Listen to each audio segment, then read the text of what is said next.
Yo, what's going on guys? Arekkz here. Welcome back to another video for Wild Hearts. And today I want to sit down and have a little discussion because of course up until this point we have put together some videos for you guys to watch, spoke about my hands-on impressions, shared a bunch of stuff on some of the weapons, but myself and 269 had a chance to play, so I'm joined by 26 today. How you doing, man? Hello everybody. Yeah, because I figured it'd be good to actually just sit down and chat, both of us, because obviously I spoke about some stuff in my impressions, things that I enjoyed, but it's always good to get both sides of sort of the coin, so to speak. So we're going to chat about some of the stuff we got to experience.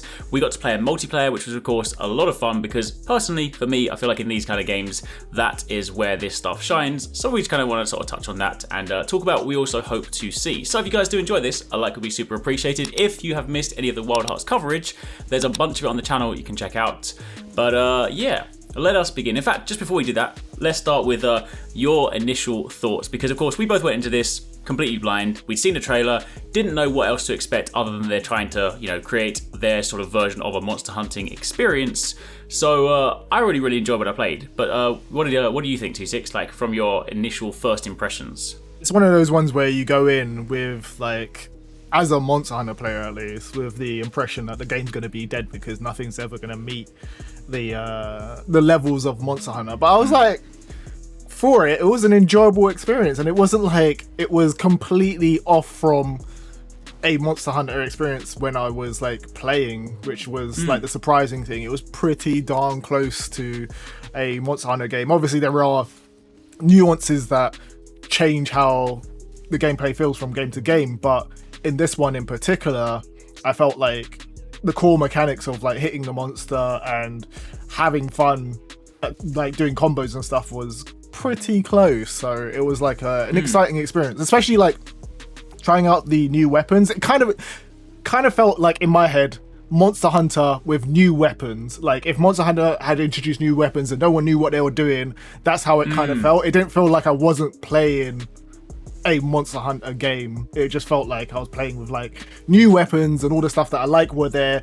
The monsters, I can say just aesthetically, I kind of prefer Monster Hunter's monsters, but the actual weapon and gameplay in this is not too far off of like what I enjoy from Monster Hunter as well. So if they have more creative monsters, which we did get like a teaser or some of the ones that we will be seeing in like trailers and some of the other stuff, then it could be actually like really exciting to play through. Yeah, definitely. No, 100%. Yeah, mirror your thoughts on that. But yeah, in fact, actually, let's kind of use that to sort of segue into combat, because I think that's one of the most important things. Like anytime you talk about these kinds of games, like hunting genre games, it's like live or die, make or break on how combat feels, because that's literally the crux of the game, right? So if you go in and, you know, I don't like to sort of, you know, like put other games down, but I personally just didn't click with Dauntless, because for me personally, going to Dauntless and it just feels like I'm cutting through paper. I didn't really get much feedback in that game, so for me, I found it really hard to connect with that. So for that reason, that was of course one of the main things we wanted to sort of feel in the game, and I personally liked how weapons felt in this game. Now I know some people that sort of also had a chance to go hands-on have had differing opinions on this, and I appreciate there's like different weapons will need different kinds of, you know, hit lag, so to speak. But from the weapons that I played, I was personally pretty happy with how they felt when you connect the monster. And I know that sometimes it's hard to see that in gameplay standalone until you actually feel it and you feel like rumble on controllers and stuff. But like for me, I was quite happy with where things were, at least on the katana front. That's where I spent most of my time playing. But what did you feel when it came to like actual like connecting with the monster? Was that satisfying to you, or do you think it should be like tuned a bit more? I didn't particularly notice it, but I know like other people did. But I'm guessing that they need to just add additional hit stop, because Monster Hunter does have quite a bit of hit stop. And if you haven't tuned into Sakurai's YouTube channel, he explains all that hit stop stuff. So definitely go over to his channel and check that out. But hit stop will definitely benefit from this game, because with the umbrella at least, sometimes it does feel like you are just floating through monsters. But I thought like that was part of the weapon. It didn't feel like it took away from it, because I don't know what you felt when you were playing the umbrella, right? It just felt like you were just swiping at the monster, right? Yeah. Similar to like dual blades or something. Yeah, that was my thought process. Like the umbrella definitely was, you know, had like lesser hit stop in that regard. But I think given the sort of almost like dancey sort of nature of the weapon, the way that you're like twirling around, it sort of didn't like feel wrong to me, if you know what I mean. Like there are some there, I feel like maybe some people are more in tune to this, but I definitely feel like if there's a game that has really bad hit stop or like a complete lack of it, like I will notice it instantly. So in my way of sort of looking at that the opposite way is like if I didn't notice it, then it's probably feels pretty good. Or you just didn't notice it because there was other things like going on. But like if other people are noticing it, it's probably like an issue because we don't know what weapons they were using and what the PC like frame rate. It could have just been a frame rate difference for some people as well. So with these early builds, there's so many like different technical things. Maybe it was just a bug that some people weren't feeling it. So yeah. Yeah, true. Yeah, so that's definitely something to like at least focus on. But outside of that, like weapons themselves actually definitely felt kind of cool. Obviously, we had some like nice different weapons, chain blade, the umbrella, and the bow and whatnot. So definitely liking that, and excited more to sort of dive into some of the other ones later on in the game. There's other weapons, but we can't tell you about them, and they're they're stuff. That's all I'm gonna say. There's things and stuff. And I can't really tell you about them, but yeah. If you guys have seen the trailer, you would of course already seen like another one, the fourth one, the little like weird shuriken dual bladesy kind of morphing weapon. We haven't had a chance to try that, by the way, but I've just seen it in the trailer. But yes, there is more stuff, but unfortunately right now we can't talk about it. Just know there are some cool things, and I will say one of the things I can't talk about is my favorite weapon, is all I'm going to say. So we'll come back to that at a later date. So what about building? Building, of course, is the other core component of this game, and it's clearly like the identifying, the sort of a USP, like the identifying sort of feature of this game, and it's what sort of sets it apart. So again, this is one of those things that when I first went into the game, it was the big question point of how seamless is it going to be, because if it was one of those things where like every time you have to actively stop your combo flow, slow down, build, restart, and it felt like clunky, that would have been really bad, but it didn't. Like I was really impressed with how very quickly and seamlessly you can weave these things in. So how did you feel about building? Yeah, I think I felt basically the same way because everyone's like trolling it for being like Fortnite, but I hate the building. I'm one of those people that hates building in Fortnite. If I'm going to play Fortnite, it's going to be the zero build mode because it just takes the whole like flow out of like combat basically, and in this game it doesn't feel like that as well. It's like you can just do it seamlessly. It's part of your kit, it's part of your combo flow. It's almost like the weapons themselves have less of a combat flow to factor in this build basically. So it feels like you're almost doing your Silkbind attacks, you're almost doing your just like your 2 button presses in your Monster Hunter as well. So it feels pretty seamless once you actually get used to it. If you've seen gameplay, I just feel like, and people not necessarily using the building as much, they haven't necessarily got used to doing it. It's not like we were the champions of it, but I'm interested to see how like speedrunners get on with it in the future and stuff like that. So yeah, I think you hit the nail on the head there as well. I think that's really, really important to note. Like if you were to, because again, you can't hide from the fact that ultimately when this game comes out, people will compare it with Monster Hunter. It's just the nature of the beast. Like Monster Hunter is the defining game in this space, so people will always compare. And if you look at like standalone move complexity and move combos, the weapons on their own don't have too many combos, too many moves in Wild Hearts. But I think, as you said, the building factor, the karakuri, is basically seamlessly woven into the actual, you can almost like see it as like karakuri building is kind of like part of your combo path. So if you look at the weapon standalone without building, you're like, hasn't got too much. You're not actually looking at everything, because when you factor in that like weapons have different moves, like jumping off a stack, going from a spring, dashing through the fire thing, and obviously we've seen more karakuri in trailers that we haven't had a chance to try, like the flying copter and things like that. So I think that's going to be the really interesting component in this game, is that if you look at the weapons like standalone without abilities, you might be like, they're quite light on combos. But when you factor in building is like literally a part of your combo flow, then you're like, this is where things start to get interesting. And I think that's actually like quite a cool way to do it. I guess it's, again, you like the sort of comparison you made with Silkbinds, right? Like they can be seen as like standalone supers, but you can also seamlessly weave them in. I think people, if you're watching, you're thinking it's like a separate mechanic away from like your combat, but it's actually part of your combat flow and your combo flow. So it will look jarring if you're watching a trailer and don't feel like it necessarily comes across in the greatest way, but once you're playing, you'll understand it more after your first few hours, basically. Yeah, 100%. Yeah, I think that's always the challenge with these kinds of things, and I really do hope they release like a public demo, because honestly, these kind of things, like, even when we saw gameplay before, like until I actually went hands-on, I still wasn't sold, and then I was like, oh. Yeah, because you see the trailer and you're just like, ew, building, like, what is this? Yeah, like, yeah. Fine, cool. Yeah, definitely. No, 100%. But yeah, so that was obviously really cool.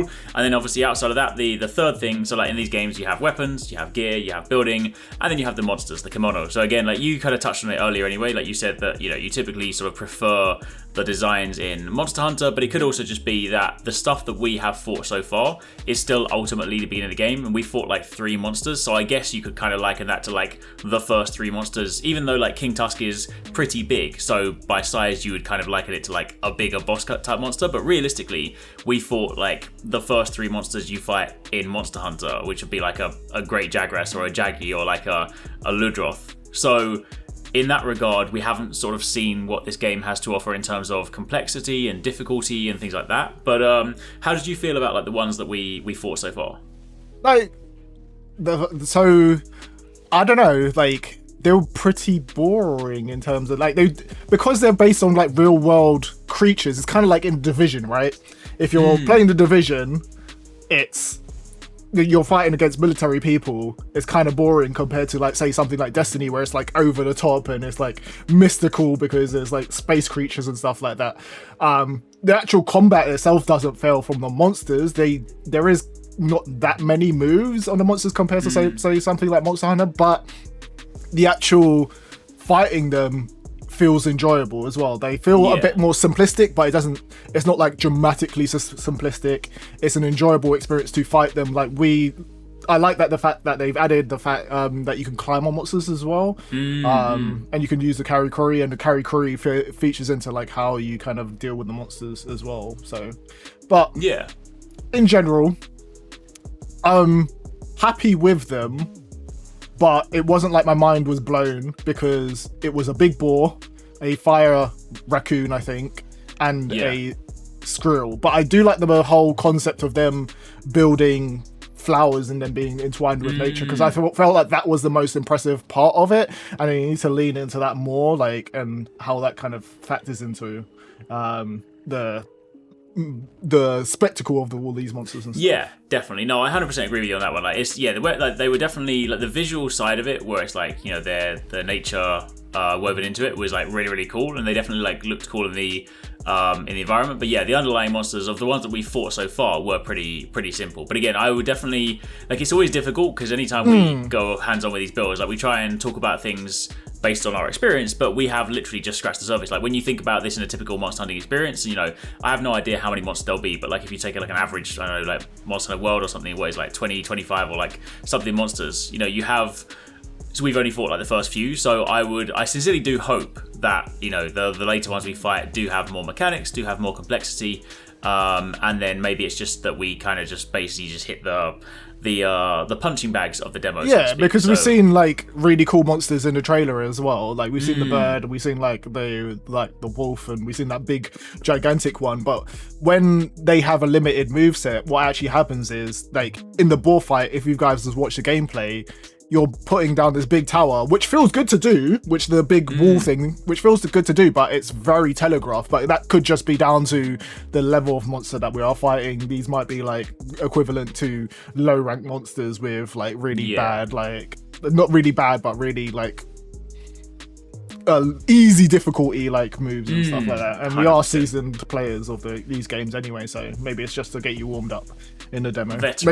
Maybe other people were just getting clomped, maybe that is very true. Yeah. So excited to sort of see more on that front. So obviously outside of that, the other stuff we got to do was explore the world. Now, admittedly, this is not like an open world game, but the map is still pretty big. I guess like in a sort of comparison state to something like the Guiding Lands, where you can kind of wander around, find monsters and stuff. There were obviously a few things you could do.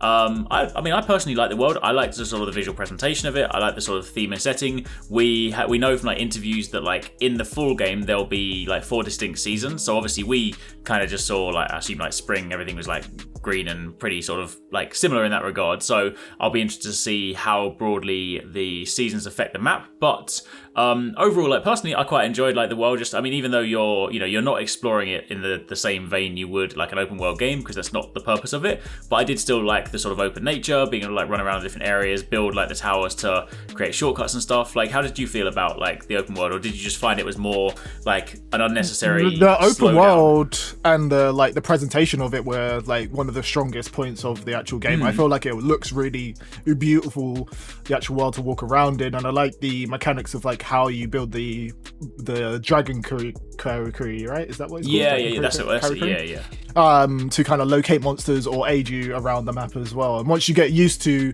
the ones that you should be building, like the grapple repel hook thing, that's like really cool to like move around, and there's like moves that I didn't even know that you could do until you started spinning and doing barrel rolls off of off of stuff, which is like really, really cool in a way. So it's one of the most exciting things is the world, how those dragon curry like factor into that, what it brings, what moves you will be able to unlock. Like we don't know how like the traps work as well, because we've seen that in trailers where they've like thrown curry into like monsters and stuff like that. So the whole aesthetic world building around nature and the Karakurian building is like the thing that's one of the most exciting things for me in particular.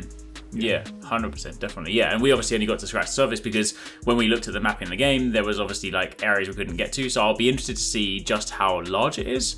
So yeah, that's gonna be cool. But of course, outside of that, like we got to experience some like basic early stuff. We didn't get to test out too much, in terms of like the other progression stuff and the stuff that keeps you playing these games. That's obviously the crafting. We got to craft gear, craft weapons, but only like very limited. So I don't really feel like we got to sort of see what that system really has to offer. So personally, for me, the next kind of the big question is still, like, obviously the game is super fun to play. I'm very much looking forward to it. But my big question points now are like, what is going to keep me playing? What's the progression model going to look like? What's the loop going to be towards endgame? That kind of stuff. Those are like my main sort of question points. What about you? What's still on your list of things you need to have checked off to be like, yeah, I'm there? No, it's definitely like the variety and the difficulty, right? Because the variety is what keeps it fun, and the difficulty is what keeps you kind of playing, because even though you can tailor it to what difficulty you want as players, you might want to fight an easy monster or whatever. Once you get to end game, that's the aspirational content that everybody wants to go for. So you want that difficult content there, and at the beginning it was difficult, but we quite easily got used to that. But as we were saying, this is early stuff, so we don't know how that difficulty ramps up. I hope they are focusing on their like end game flow and make that as fun as possible for people, so it isn't like a monotonous grind or like in other games or anything, and that the monsters are intriguing when they release a monster or whatever. It's like a really good experience for players, and it isn't just like a reskin or whatever. Yeah, definitely. No, I completely agree. Yeah, I feel like we can tick off those sort of things, and I think that should, because I feel like everyone's probably in a similar kind of boat as well. Like they've seen a lot of things like that. Like really, people just now want to see like what else we've been fighting. But admittedly, there's that balance point where like I want to see more stuff, but I also don't want to see everything, because I feel like that's been the frustration point in like a lot of games recently, where like I see everything I'm going to fight, and then the game comes around, it's like, oh, there's nothing new. So yeah, there needs to be a degree of kind of hidden stuff, but then also just like, show us more weapons, show us more stuff, and then it should be a good time. But just to wrap it up, like in general, like the game was, I was pleasantly surprised by it, and it was like a good game. It was just a little bit of like some small red flags, but those red flags could be non-existent red flags because we haven't actually been exposed to the full game. It's like if you were given a demo for like Monster Hunter, you wouldn't necessarily know what the breadth and width of like any of those games are until you actually play them fully, right? So no, it's true. Like definitely if you think about some of the demos you had before, things like Rise, like if they didn't give you anything other than like, I don't know, great Jaguars to fight, you'd be a bit like, I mean, the weapons feel cool, but like it's kind of easy. So yeah, it'd be interesting to see. But yeah, that's it for the time being. So that's a little rundown on our thoughts, a little sort of discussion on Wild Hearts from our hands on time. Again, as and when more information is released, we'll keep you guys posted. If you missed some of any of the videos, be sure to check out some of the ones on screen and on the channel. We've got plenty of Wild Hearts for you, and we'll catch you guys in the next one. Bye bye.